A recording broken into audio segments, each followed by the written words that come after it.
Në tekstin e sotëm, mund të shohim sa e rënd ishte zia e bukës në Egjipt.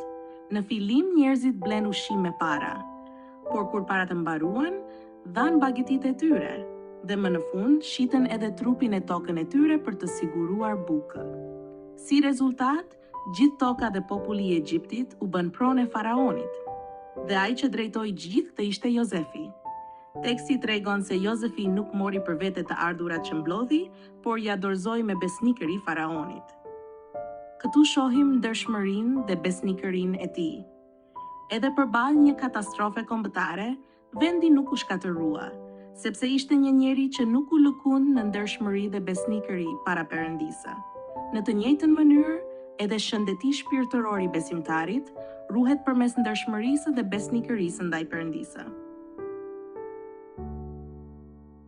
Zia e bukës në Egjipt na kujton urinë shpirtërore. Është e dhimbshme të vuash nga mungesa e bukës për trupin, por edhe më e rëndë është uria e shpirtit. Bibla e gjen shkakun e kësaj urie shpirtërore në largimin nga Perëndia, burimi i jetës. Prandaj, Jezu Krishti erdhi në këtë botë si buka e jetës. Vetëm duke e pranuar Jezusin mund të shuhet uria shpirtërore. Dhe ta pranosh Jezusin nuk do thot vetëm ta njohësh atë, por të bëhesh pronë e tij.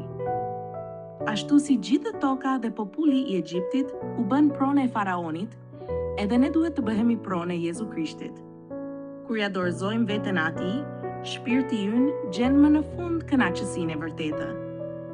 Jezusi tha: "Unë jam buka e jetës. Kush vjen tek unë, nuk do të ketë më kur uri dhe kush beson në mua, nuk do ketë më kur etje."